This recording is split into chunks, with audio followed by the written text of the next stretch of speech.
Nitekana umunezero ntangereye vyo gusubira kubana namwe banywanyi bacu mubana natwe mu makuru n'ibiganiro vya misi yose dushikiriza kuri no mbonesha kure yacu kandi yanyu Umuhuza TV.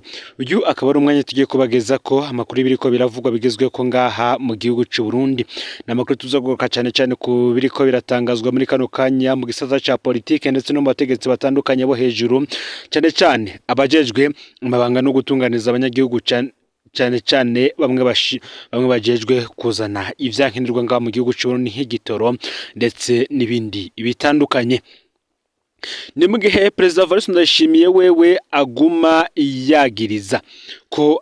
yagiriza abakorana ko aribo batovyi bagendana muri leta yiwe, aho yari kumusaga ejo haheze hari kwigenekerezo ya 12 ku kwezi k'umunani uyu mwaka w'2024. Perezida Evariste Ndayishimiye yarayasubiriye kwemeza ko intovyi ziri mu babagendana.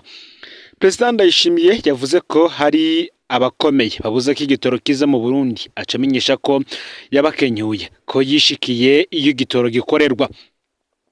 Perezida Ndayishimiye kandi yijeje abarundi ko igitoro cyari gitanguye gupakururwa mu bwato ejo nyene mu gihe hariho ubwato bubiri buriko buzana igitoro cy'u Burundi. Ni mu gihe no kubijanye n'amafaranga mva makungu Perezida Ndayishimiye naho nyene yagereje abakomeye be n'amabanki ko aribo banyegeza bakajana kuri marché noir. Ngababitoba si abantu batoyi bagendera mu majipe meza ababitoba abari ngaha turagendana ndabazi turazinanye. Ikibazo rero gihari ngo ningene Perezida Ndayishimiye yamavuga ko azi abisha igihugu ariko ntabavuge kandi ntabahane. Ico ni ikibazo kibazwa na benshi gusa mwaka avuga ko ubwo Perezida Evariste Ndayishimiye yamaze kubitahura byose bishobora gufata umurongo. Ni mugihe kandi no kwifaranga ry'u Burundi naryo benshi bariko baravuga ko ryo bari rigiye gutora agahengwe. Ni mu gihe mu ndwi yahera idolari rimwe ry'abanyamerika ryari rigeze aho rivunjwa amarundi 2700, ariko mu mpera y'indwi iheze kwigenekerezo ya 10 myandagaro y'umwaka w'2024 idolari ryavunjwa amafaranga 6500. Ejo haheze naho idolari ryari rigeze ku 6200. Ndabutse ko mu kwezi kwa kabiri uyu mwaka w'2024 aribwo bwabaye bwa mbere mu mateka y'u Burundi idolari rivunjwa amafaranga 5000 y'amarundi. Ni vyinshi tugiye kugaruka ko muri ano makuru birabana n'ibivyankenerwa biriko birabura mu gihugu cy'u Burundi, ndetse umukuru w'igihugu we akavuga ko aba bagendana aribo bamutobera gushika kuri ubu cyane ku gitoro no mu bindi bisata bigiye bitandukanye. Aho herereye rero wowe werereye mu ntara zigize ubumanuko, uburengero, ubararuko ndetse n'andi hose hatandukanye nga mu gihugu cy'u Burundi, abari mu bisagara bitandukanye, abadukurikirana baherereye hanze y'imbizi igihugu cy'u Burundi nko mu karere ka Afrika y'ibiyaga binini ku mugabane wa Afrika ndetse no makungu ya kure, mwese ndabaye kaze muri ano makuru. Reka ano makuru yacu tuyatanguriye kubijanye n'igitoro, aho umukuru w'igihugu avuga ko cavuzwe n'umuhisi Petero Nkurunziza kubw'abarundi ngo bazoba baragisaba taho kiva kikaba kimaze n'igihe gikenye mu Burundi. Uno munsi rero Evariste Ndayishimiye ashikirije ko igitoro ca mbere kiguriwe kuri refinery ivyari vyose gipakururwa. Ikindi amenyesheje kandi kwazi nuko hariho ubwato butatu burimwo ibitoro buri mu nzira. Ku munsi w'ejo uheze igenekerezo ya 12 myandagaro y'umwaka w'2024 niho yabishikirije mu gihe yariko arifatanya n'abanyagihugu muri zone Musaga mu gisagara ca Bujumbura mu bikorwa rusanga ivyo gukora ibarabara rya mbere ryo muri iyo zone. Mu ijambo ryiwe yabandanije avuga ko igitora abantu babahatira kuzoza baragura kigurwa mu buryo leta ihatakariza amafaranga menshi. Ubu ni ngo mu bisanzwe igitoro ingene kigurwa ngo cama kirihwa n'imiburiburi inyuma y'amezi 3 caranyowe. Evariste Ndayishimiye ati mugabo kubera bo bamenyereye kwibwa amahera y'igihugu akaribwa, ababahatira kugura ibitoro bavuga ngo oya ngo gura cash. Ivyo ngo akaba yasanze bihomvya leta amahera angana n'ibice 36%. ku gitoro ku kwezi leta ngo itanga miliyoni 30 z'amadolari, mugabo ngo igitoro kiza ntikirenza amadolari miliyoni 20. Ayandi yose rero akibwa n'abakomisiyoneri, ngo nico gituma abo bantu baguma batoba ngo Uburundi ntibuje kukigurira kuri refinery, ngo bashaka ko kigurwa kashi. Variston Ndayishimiye ati burya nta gitoro dukenye, ingorane ngo n'abantu b'intovyi batoba mu Burundi, ngo kandi arabazi amadolari nayo nyene ngo nta kenye aruzuye mu Burundi. Ni mugabo umwe mu Barundi bavuga ko bakirindiriye kubona ivy'igitoro mu Burundi bitorerwa umuti, ngo kuko baramaze kubwirwa amajambo menshi arabana n'ivy'iki kidandazwa gikenye cyane mu gihugu cy'u Burundi, kuko catumye ubuzi bwinshi buhagarara, abandi barasubira mu ntara za ruguru kubera ivy'igitoro ndetse no kubura uburyo biyunguruza.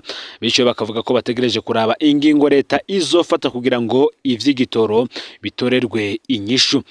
Nimuge kandi iyi nkuru ku munsi w'ejo yashizwe ahabona nikimenyesha makuru cyandikira nga mu gihugu cy'u Burundi arico Jimbere magazine. Ni mugihe kandi abasirikare b'abarundi bahoze mu butumwa bwo kugarukana amahoro mu gihugu ca Somalia bageraniwe baherutse gusaba abashinga amateka gutuma kabategetsi babajejwe kugira babazwe impamvu abo basirikare bageraniwe. Abo barayibumvise ko n'abashinga amateka bafise amakenga kuri ico kibazo. Umwe mu bashinga amateka ngo avuga yuko ikibazo cyabo basirikare kijanye no kubishuriza amafaranga yabo canke leta ikaba bagurana cari coroshe gutorera umuti, yamara ngo nta ushaka abategetsi b'igihugu bafise. Abashinga amateka ubwabo ngo ntibazi igitigiri cy'amafaranga aja mu kega ca leta umusirikare umwe wese akatwa. Ikibagiwe co n'amafaranga ariho ibikoresho vya gisirikare vyatanzwe na leta y'u Burundi bikoreshwa muri Somalia. Umukuru w'inama nshinga amateka y'u Burundi Daniel Gerasa Ndabirabe ngo niwe ntambamye ku kwemera ko ashirwa ku rutonde ico gutuma ko umushikiranganje wo kwivuna abansi canke umukuru w'ibiro vya gisirikare, umukuru w'ibiro bikuru vya gisirikare ngo basigurira abashinga amateka ahaje amafaranga ajanye n'ibikorwa vyo muri Somalia. Kubwo abasirikare bageraniwe bahoze muri Somalia bo bakabona ko igihugu cy'u Burundi kikiri mu ngorane mu gihe ngo ubutegetsi bwitwara gutyo imbere y'ibibazo bihanze abanyagihugu, bagasaba umukuru w'igihugu Nyeneco Variston Ndayishimiye gutorera umuti ikibazo cy'amafaranga baheraniwe. Tubibutse ko abanyagihugu babwiye abasirikare gutahura ko ngo nubundi ibi vyose bavunikira vyigira mu mifuko y'abategetsi bakomeye hejuru.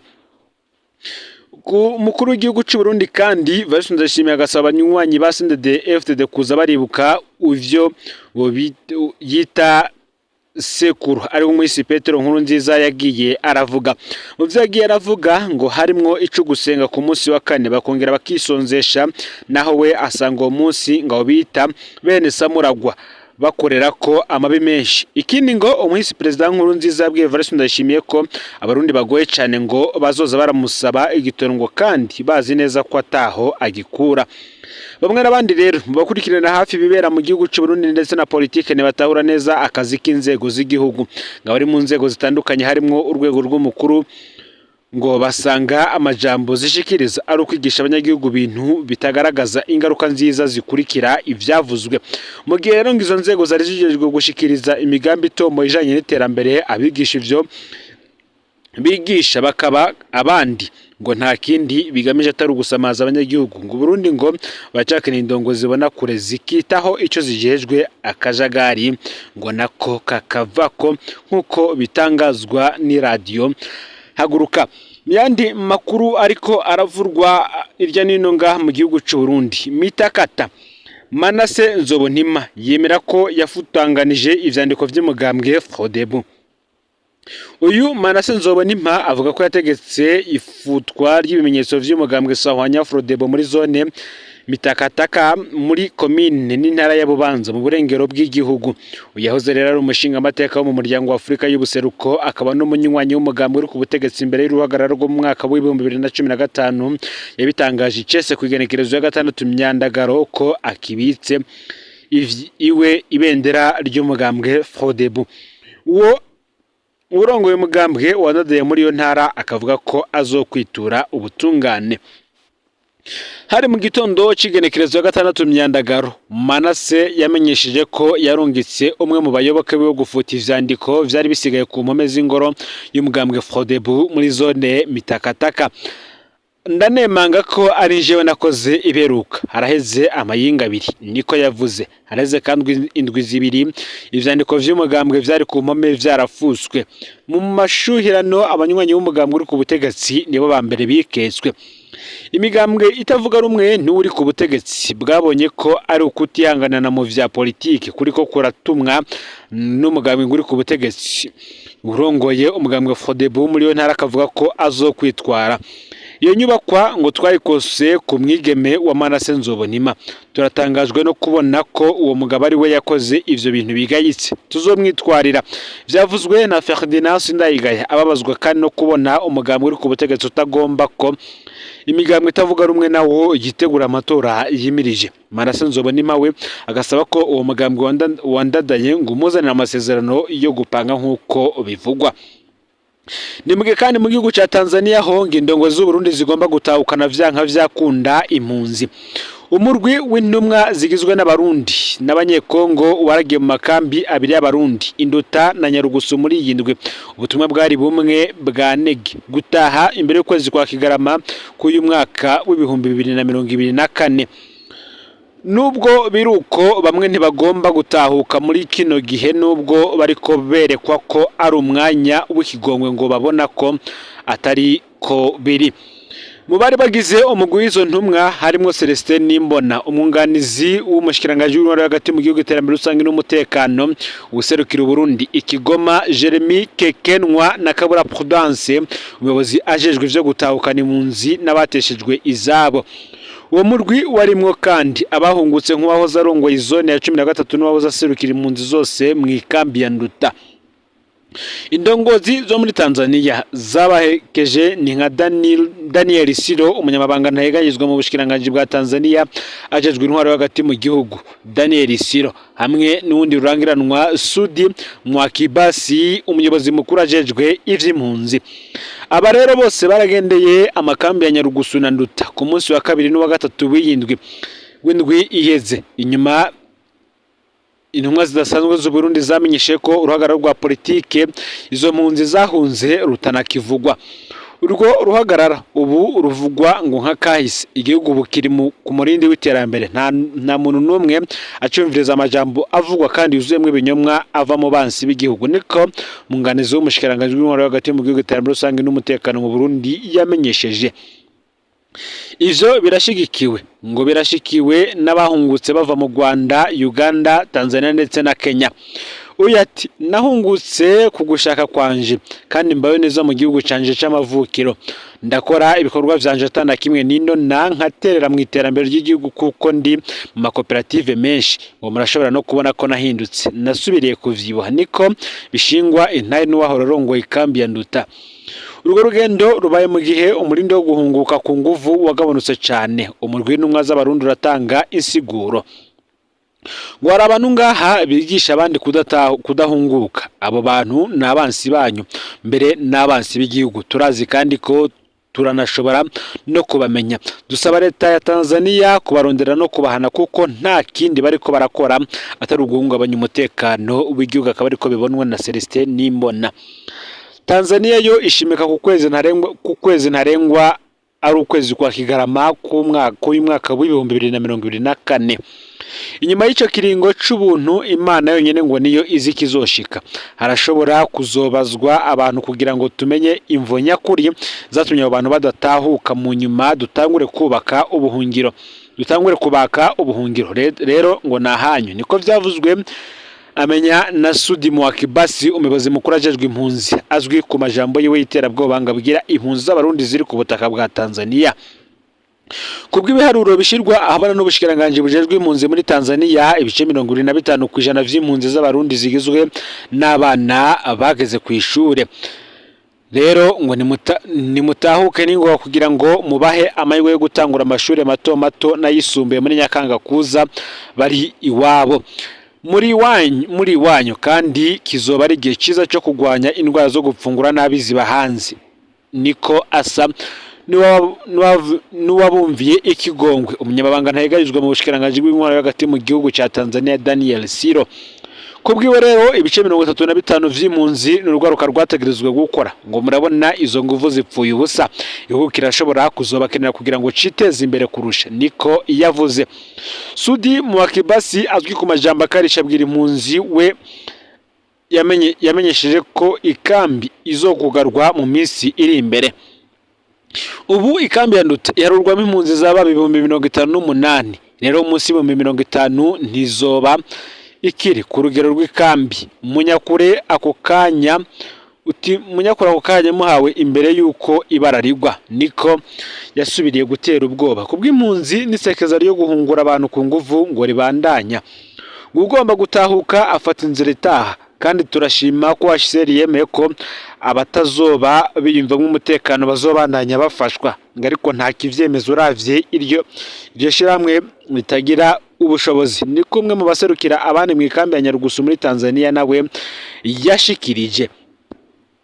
Uravye ku bindi impunzi zo makambi ya Tanzania zibayeho nk'imfungwa ngo nta burenganzira zifise zo bwo gukora ibikorwa bitanga amafaranga ngo nibasohoka amazu y'idandarizo yose imirima y'ibitegwa yararanduwe ku gakosha gatoya gusa igano ngo nukurizwa imodokari gushika ku mupaka wa Burundi.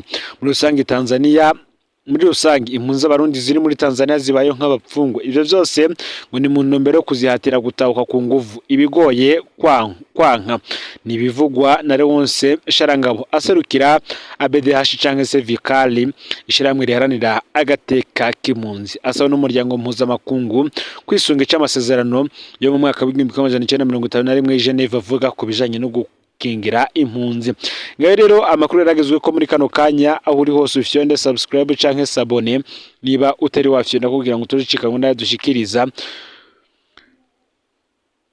ndetse n'ibindi vyinshi bigezwe ko biriko biravugwa irya nino ngaha mu gihugu c'u Burundi. N'umuhoza TV Imana ibahezagire mu bikorwa vyanyu vya misi yose muri ko murakora.